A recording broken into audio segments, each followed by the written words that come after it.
ପ୍ରଧାନମନ୍ତ୍ରୀ ଆବାସ ଯୋଜନାରେ ଯେଉଁମାନେ ଆବେଦନ କରିଛନ୍ତି କିମ୍ବା ଯେଉଁମାନେ ଆବେଦନ କରିବାକୁ ଚାହୁଁଛନ୍ତି ସେମାନଙ୍କ ପାଇଁ ଏକ ବହୁତ ବଡ଼ ଖୁସି ଖବର ଆସିଲା। ତ ଦେଖନ୍ତୁ, ବର୍ତ୍ତମାନ ସମୟରେ ଏହି ପ୍ରଧାନମନ୍ତ୍ରୀ ଆବାସ ଯୋଜନାର ସର୍ଭେ ପ୍ରକ୍ରିୟା ଚାଲିଛି। ସରକାରୀ କର୍ମଚାରୀମାନେ ଘର ଘର ବୁଲି ସର୍ଭେ କରୁଛନ୍ତି ଏବଂ ଅନଲାଇନ୍ରେ ଆପ୍ଲାଏ ମଧ୍ୟ ହିତାଧିକାରୀ କରୁଛନ୍ତି। ତ ଏହି ସର୍ଭେ ପ୍ରକ୍ରିୟା 2 ମାସ ଭିତରେ ସରିଯିବ। ତେଣୁ ସର୍ଭେ ସରିଲା ପରେ ହିତାଧିକାରୀମାନଙ୍କୁ ଫେଜ୍ ବାଇ ଫେଜ୍ ଏହି ପ୍ରଧାନମନ୍ତ୍ରୀ ଆବାସ ଯୋଜନା ମିଳିବ। ତ ଦେଖନ୍ତୁ, ପ୍ରଥମ ପର୍ଯ୍ୟାୟରେ କେତେ ଲକ୍ଷ ଘର ମିଳିବ, ଦ୍ୱିତୀୟ ପର୍ଯ୍ୟାୟରେ କେତେ ଲକ୍ଷ ଘର ମିଳିବ ତାହା ମଧ୍ୟ ଲିଷ୍ଟ ଆସିବ।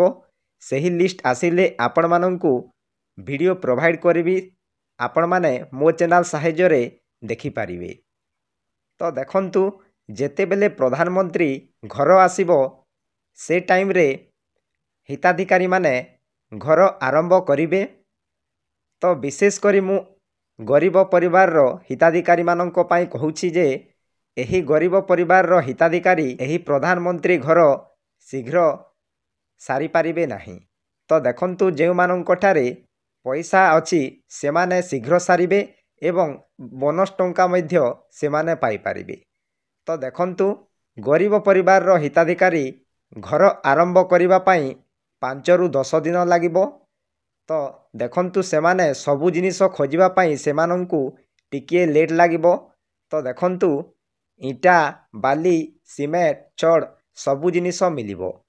ତ ଦେଖନ୍ତୁ, ବିଶେଷ କରି ଆପଣମାନଙ୍କୁ ବର୍ତ୍ତମାନ ସମୟରେ କହୁଛି ବାଲି ମିଳିବା ବହୁତ କଷ୍ଟକର ହେଉଛି। ତ ଦେଖନ୍ତୁ, ଏହି ବାଲି ମିଳିବା ପାଇଁ ସରକାର ଏକ ସୁବିଧା ଜାରି କରିଛନ୍ତି। ସେହି ସୁବିଧାଟି କ'ଣ ରହିଛି ଆପଣମାନଙ୍କୁ ଏହି ଭିଡ଼ିଓ ମାଧ୍ୟମରେ କହିବି। ପ୍ରତ୍ୟେକ ଆବାସ ଯୋଜନାର ହିତାଧିକାରୀମାନଙ୍କୁ ଏହି ସୁବିଧାଟି ମିଳିବ। ତେଣୁକରି ଆପଣମାନେ ଭିଡ଼ିଓଟିକୁ ପ୍ରଥମରୁ ଶେଷ ପର୍ଯ୍ୟନ୍ତ ଦେଖନ୍ତୁ ଏବଂ ଭିଡ଼ିଓକୁ ଲାଇକ୍ କରନ୍ତୁ ଏବଂ ମୋ ଚ୍ୟାନେଲକୁ ପ୍ରଥମେ ଆସିଥିଲେ ଗୋଟିଏ ସବସ୍କ୍ରାଇବ୍ କରି ଅଲ୍ ନୋଟିଫିକେସନ୍ ଉପରେ କ୍ଲିକ୍ କରନ୍ତୁ। ଫଳରେ ଏହିପରି ହେଲ୍ପଫୁଲ୍ ନୂଆ ନୂଆ ଭିଡ଼ିଓ ଆପଣମାନଙ୍କ ଠାରେ ପ୍ରଥମେ ପହଞ୍ଚିବ। ତ ଡେରି ନକରି ଚାଲନ୍ତୁ ଭିଡ଼ିଓକୁ ଷ୍ଟାର୍ଟ କରିବା। ତ ଆଉ ଗୋଟିଏ କଥା ମୁଁ ଆପଣମାନଙ୍କୁ କହିବି, ବର୍ତ୍ତମାନ ସମସ୍ତଙ୍କ ପାଖରେ ଗୋଟିଏ ପ୍ରଶ୍ନ ହେଉଥିବ ଯେ ଏହି ପ୍ରଧାନମନ୍ତ୍ରୀ ଆବାସ ଯୋଜନା ପାଇଁ ସରକାର କ'ଣ ଫ୍ରିରେ ହିତାଧିକାରୀଙ୍କୁ ବାଲି ଦେବେ କି? ତ ଦେଖନ୍ତୁ, ବର୍ତ୍ତମାନ ସମୟରେ ବାଲି ମିଳିବା ବହୁତ କଷ୍ଟକର ହେଉଛି। ତେଣୁକରି ସରକାର ଏକ ପ୍ରସ୍ତୁତି ଜାରି କରିଛନ୍ତି ହିତାଧିକାରୀଙ୍କୁ ଫ୍ରିରେ ବାଲି ଦିଆଯିବ ବୋଲି। ତ ଏହା ମୁଁ କହୁନାହିଁ, ରାଜ୍ୟ ସରକାର କହିଛନ୍ତି। ଖବରକାଗଜ ଗୁଡ଼ିକରେ ମଧ୍ୟ ପ୍ରକାଶ ପାଇ ସାରିଲାଣି।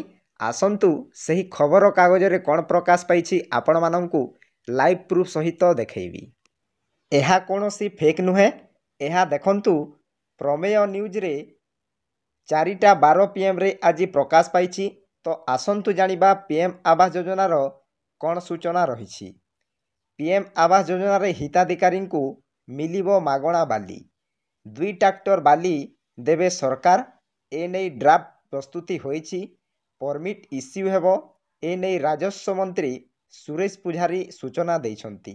ଦେଖନ୍ତୁ ଆଜ୍ଞା, ପ୍ରଧାନମନ୍ତ୍ରୀ ଆବାସ ଯୋଜନାରେ ହିତାଧିକାରୀଙ୍କୁ ମିଳିବ ମାଗଣା ବାଲି। ତ ଦେଖନ୍ତୁ, ବର୍ତ୍ତମାନ ସମୟରେ ବାଲି ମିଳିବା ବହୁତ କଷ୍ଟକର ହେଉଛି। ତେଣୁକରି ସରକାର ଏକ ପ୍ରସ୍ତୁତ ଜାରି କରିଛନ୍ତି। ତ ହିତାଧିକାରୀଙ୍କୁ ମାଗଣା ବାଲି ଦେବେ। ତାପରେ 2 ଟ୍ରାକ୍ଟର ବାଲି ସରକାର ଦେବେ। ଦେଖନ୍ତୁ ଆଜ୍ଞା, ଏଠାରେ ମେନସନ୍ କରାହେଇଛି ଯେ 2 ଟ୍ରାକ୍ଟର ବାଲି ସରକାର ଦେବେ। ଏନେଇ ଡ୍ରାଫ୍ଟ ପ୍ରସ୍ତୁତି ହୋଇଛି। ପରମିଟ୍ ଇସ୍ୟୁ ହେବ। ଏନେଇ ରାଜସ୍ୱ ମନ୍ତ୍ରୀ ସୁରେଶ ପୂଝାରୀ ସୂଚନା ଦେଇଛନ୍ତି। ତ ଦେଖନ୍ତୁ ଆଜ୍ଞା, ସୂଚନା ଦେଇଛନ୍ତି ମନ୍ତ୍ରୀମାନେ, ନିଶ୍ଚୟ ହିତାଧିକାରୀଙ୍କୁ ମାଗଣା ବାଲି ଦିଆଯିବ। ତାପରେ ରାଜସ୍ୱ ମନ୍ତ୍ରୀ କହିଛନ୍ତି ଯେ ହାୱା ବଦଳରେ ବାଲି ଉଠାଣ ପାଇଁ ଅନ୍ୟ ଗାଡ଼ି ବ୍ୟବହାର ହେବ। ଦେଖନ୍ତୁ ଆଜ୍ଞା, ଆପଣମାନେ ହାୱା ଗାଡ଼ି ବ୍ୟବହାର କରିପାରିବେ ନାହିଁ।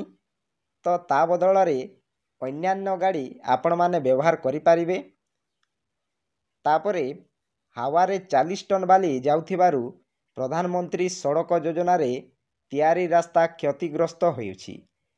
ତାପରେ ବାଲି ଉଠାଣରେ କେଉଁ ଗାଡ଼ି ବ୍ୟବହାର ହେବ ଓ କେତେ ବାଲି ଉଠାଇ ପାରିବେ ଏଥିପାଇଁ SOP ପ୍ରସ୍ତୁତ ହେଉଛି। ଖୁବ୍ ଶୀଘ୍ର SOP ଆସିବ।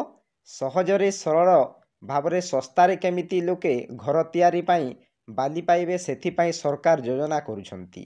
ଦେଖନ୍ତୁ ଆଜ୍ଞା, ହାୱାରେ 40 ଟନ୍ ବାଲି ଯାଉଥିବାରୁ ପ୍ରଧାନମନ୍ତ୍ରୀ ସଡ଼କ ଯୋଜନାରେ ରାସ୍ତା କ୍ଷତି ହେଉଛି।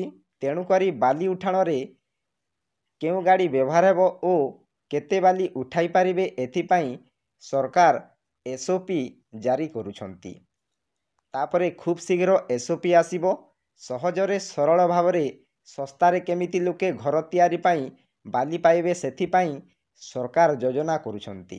ତ ଦେଖନ୍ତୁ, ପ୍ରଧାନମନ୍ତ୍ରୀ ଆବାସ ଯୋଜନାରେ ମିଳିବ ମାଗଣା ବାଲି। ତ ଏହା ମୁଁ କହୁନାହିଁ, ସରକାର ସୂଚନା ଦେଇଛନ୍ତି। ତ ଆପଣମାନେ ଯଦି ପ୍ରଧାନମନ୍ତ୍ରୀ ଆବାସ ଯୋଜନାରେ ଯୋଗ୍ୟ ବିବେଚିତ ହୋଇଥିବେ ନିଶ୍ଚୟ ଆପଣମାନଙ୍କୁ ମିଳିବ ଘର। ତ ସେହି ପ୍ରଧାନମନ୍ତ୍ରୀ ଆବାସ ଯୋଜନା ଆରମ୍ଭ କରିବେ ଟାଇମ୍ରେ ଆପଣମାନଙ୍କୁ 2 ଟ୍ରାକ୍ଟର ବାଲି ଦେବେ ସରକାର। ତ ଏହା ସୂଚନା ଦେଇସାରିଛନ୍ତି। ତ ଭିଡ଼ିଓଟି ଆପଣମାନଙ୍କୁ କେମିତି ଲାଗିଲା ନିଶ୍ଚୟ କମେଣ୍ଟ ମାଧ୍ୟମରେ ଜଣାଇବେ। ଭିଡ଼ିଓଟି ଯଦି ଭଲ ଲାଗିଥାଏ ଗୋଟିଏ ଲାଇକ୍ କରନ୍ତୁ ଏବଂ ମୋ ଚ୍ୟାନେଲକୁ ପ୍ରଥମେ ଆସିଥିଲେ ଗୋଟିଏ ସବସ୍କ୍ରାଇବ୍ କରି ଅଲ୍ ନୋଟିଫିକେସନ୍ ଉପରେ କ୍ଲିକ୍ କରନ୍ତୁ। ଫଳରେ ଏହିପରି ହେଲ୍ପଫୁଲ୍ ନୂଆ ନୂଆ ଭିଡ଼ିଓ ଆପଣମାନଙ୍କ ଠାରେ ପ୍ରଥମେ ପହଞ୍ଚିବ। ତ ଭିଡ଼ିଓକୁ ଏଇଠି ଏଣ୍ଡ କରୁଛି। ଜୟ ଜଗନ୍ନାଥ।